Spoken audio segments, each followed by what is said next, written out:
J'imagine, comme beaucoup de personnes, vous allez vous précipiter sur la dernière partie de l'Évangile et sur cette histoire de joug facile à porter, venez vous reposer. Et c'est normal en ces temps où nous partons en vacances plus ou moins, où les rythmes décélèrent, on a envie d'entendre cela et de nous arrêter uniquement sur la deuxième partie de l'Évangile. Sauf que, dans la liturgie de l'Église, il nous est demandé de faire le lien de manière résolue entre la première lecture et l'Évangile. Et dans la première lecture, qu'est-ce que nous disons? C'est une bonne nouvelle qui est annoncée par le prophète.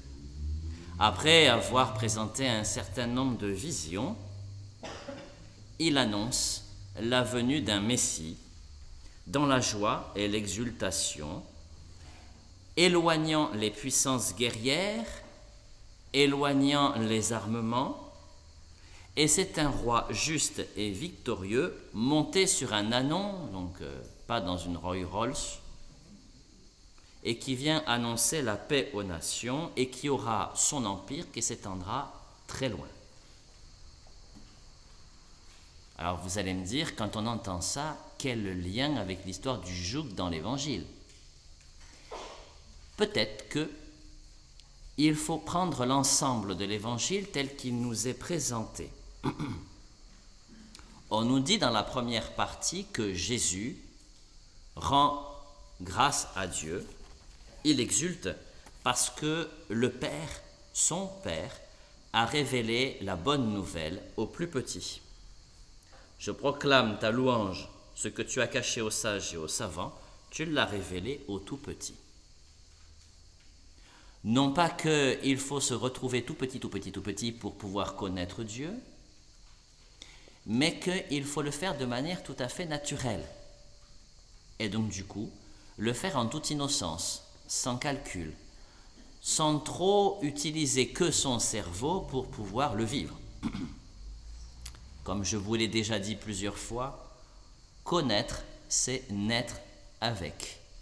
Et quand l'on prend du temps à naître avec la personne que l'on découvre, que l'on apprend à connaître, on est dans une relation de confiance et donc du coup tout est facile, tout est simple, sans calcul, sans trop réfléchir, on se laisse aller et on s'abandonne à l'autre d'une manière résolue parce qu'on est dans l'amour mutuel, dans la reconnaissance mutuelle et que du coup on n'a plus rien d'autre à faire. On n'a pas essayé de réfléchir à quelle stratégie je vais avancer pour permettre à l'autre de venir à moi. Nous ne sommes pas ici dans l'hémicycle de la ville de Marseille. Nous sommes uniquement dans l'Évangile. Et rien que l'Évangile. Et il me semble vous avoir déjà dit, je vais commencer à radoter à force, que pour pouvoir connaître quelqu'un, il faut y mettre tout ce que nous sommes. Tout notre être. Absolument tout. Et les enfants savent bien le faire, mieux que les adultes. Particulièrement dans les moments les plus compliqués de la vie, lorsque nous vivons un deuil. Et encore jeudi ici, nous avons eu des obsèques de Mireille et j'avais demandé à ce que les petits-enfants soient là. Il y en avait un qui avait 5 ans et il n'arrêtait pas de poser des questions. Et est-ce que mamie allait dans la boîte? Et est-ce que ceci? Et est-ce que cela? Et, voilà. Et de manière tout à fait naturelle.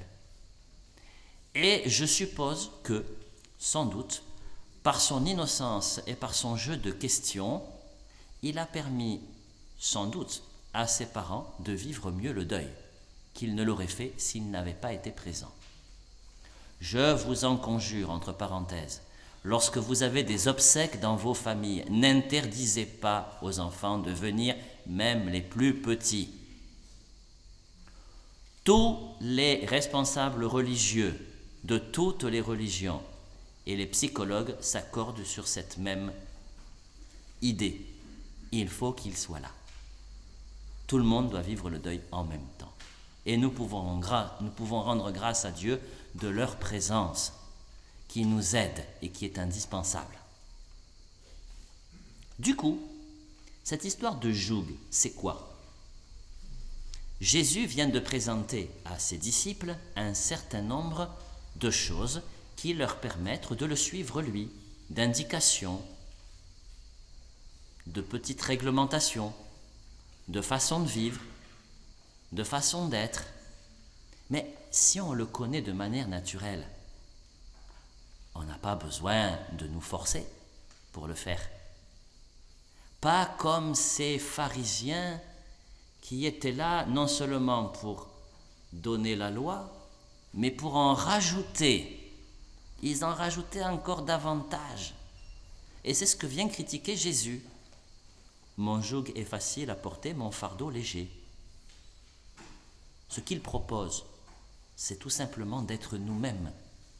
Et si nous sommes vraiment nous-mêmes, il nous sera très facile de le suivre.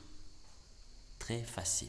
Alors, nous pouvons rendre grâce à Dieu de ce qu'il nous donne de vivre, de ce qu'il nous propose à suivre comme chemin, parce qu'avec Jésus, notre compagnon de route, nous pouvons aller bien loin, sur une voie qu'il nous a tracée lui d'avance, sur un chemin dont notre destinée est déjà un peu écrite, si nous voulons, en toute liberté, suivre ce Jésus-Christ qui nous aime.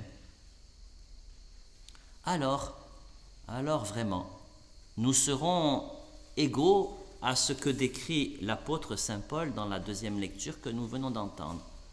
Nous sommes en esprit.